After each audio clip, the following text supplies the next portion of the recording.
Robert E. Lee, Gallant Christian Soldier, by Lee Roddy. Chapter 3. Lee Takes a Bride. Fort Pulaski on Cockspur Island was a good place for insects, but no place for men in the summer of 1829. Lieutenant Lee's patient drawing skills were used to sketch the fortification built as part of a chain along the Atlantic seaboard. The swampy island in the Savannah River gave the young West Point graduate his first practical engineering experience. He worked in the mud and water, shoring up the fort which sat like a fly on a turtle-shaped island. Nothing escaped Lee's careful eye, not even the diamondback terrapins which peered through the marsh grass. Lee finished sketching fortifications, then drew a turtle, including details of the weeds. When work was suspended because of nature's sultry attack, Lee went home to Virginia. In his dress uniform he called at Arlington, and neighbors began to whisper. There was much envy around hot Virginia that summer. For someone who has known the other since childhood, a pretty belle with long brunette curls said, "They certainly seem to see each other in a different light these days." "He is lonely," a plain girl replied in a soft drawl. "His mother's been dead for such a short time.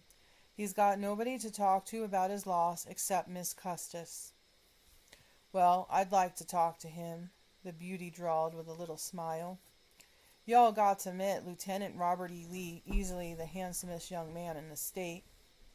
"You might say," the brunette said, shaking her curls, "that Lieutenant Lee is a good catch for any girl, except Mary Custis." "Why do you say that?" the plain girl asked. "Well, she is from an important family. Her daddy is the grandson of Mrs. George Washington and was adopted by President Washington." The girl thought back on the history each knew so well. George Washington Parke Custis had left Mount Vernon in 1802 when his grandmother died. He had then built Arlington on the hills overlooking Alexandria and Washington. The brunette gave her curls a toss and spoke her mind. "I hear Mr. Custis doesn't think too much of Lieutenant Lee as a match for his only child. Robert doesn't have any money and won't make any in the army either." The plain girl said, "Probably nothing will come of it anyway." Lee ignored the rumors which had begun to stir about him and Mary Custis. He found time to visit his cousins while settling his mother's estate. They went over topics of interest, especially the things people had said and written about the late Mrs. Lee. A cousin had a clipping from the National Intelligencer. Lee read it slowly. "Her death is such as might have been expected of her life, exhibiting the resignation and composure of a practical Christian, conscious of having faithfully discharged her duties to God and her fellow creatures." The lieutenant returned to the mud and muck of Cockspur Island when the weather cooled, but Lee hadn't worked long before he was transferred to Fort Monroe in Virginia. In the spring of 1831, Mary Custis and Lee were sitting in the magnificent mansion with Mr. and Mrs. Custis nearby. Lee was reading aloud when Mary's mother interrupted him. "I declare, Lieutenant Lee, those Sir Walter Scott kind of novels are enough to make a body tired.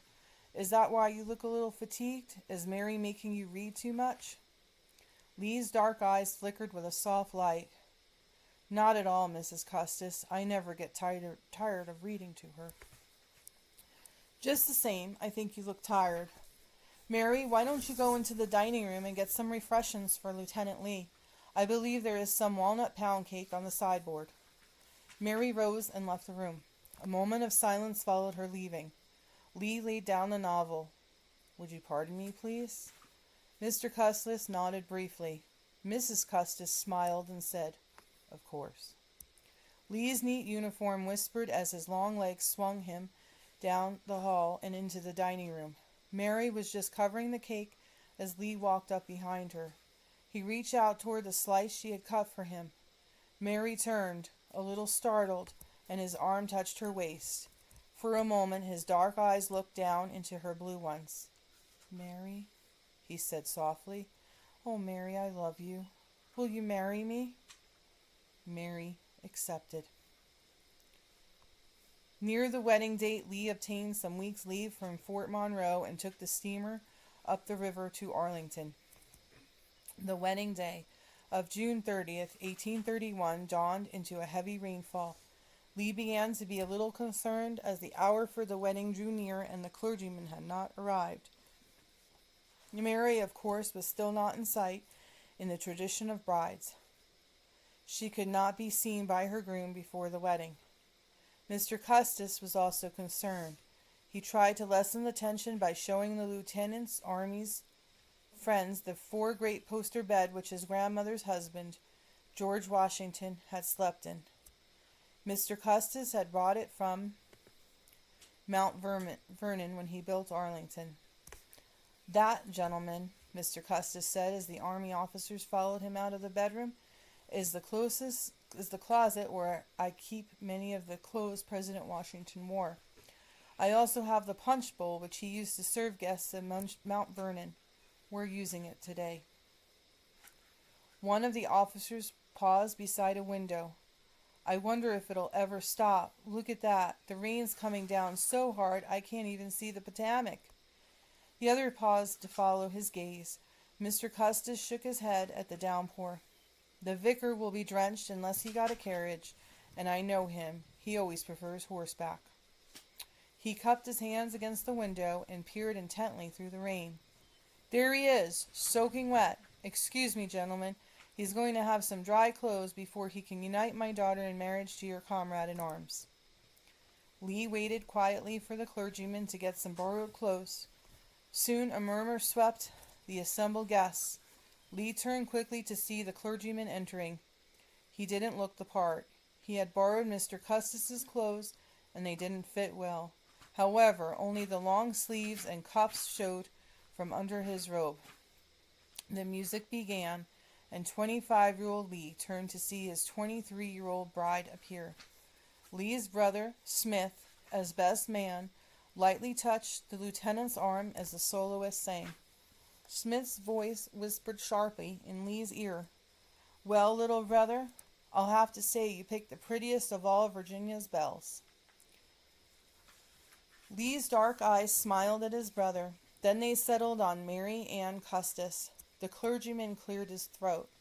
In a few minutes he introduced the onlookers to Mr. and Mrs. Robert E. Lee. Lee and his bride toured relatives' homes on a honeymoon journey before the lieutenant reported back to Fort Monroe, Virginia. The young couple had barely settled into their small apartment when excitement swept through the little military post. Mary heard soldiers running. She called to one who stopped and answered her anxious question. "It's a slave revolt, Mrs. Lee. Less than 50 miles from here. A slave preacher name of Nat Turner and a few others have turned on their masters. Killed more than 50 white folks, I hear tell." Mrs. Lee was anxious for her husband to return to the cramped apartment. She questioned him about his involvement. "I assigned to construction work, Mim," he said, using one of his pet names for her. "Regular army troops will go. I understand the insurrectionists have taken to the swamps." "Is it true that the slaves killed white men, women, and children?" Mary asked. "I'm afraid so. About 55 altogether, I'm told," Lee said. Turner was tried and executed, but the incident caused ripples of special activity. The Virginia General Assembly met to examine the issue of slavery, and the black man in particular. People formed a group to fleece slaves in 1801, calling themselves an Emancipation Society. Some people, abolitionists, began taking slaves in order to set them free.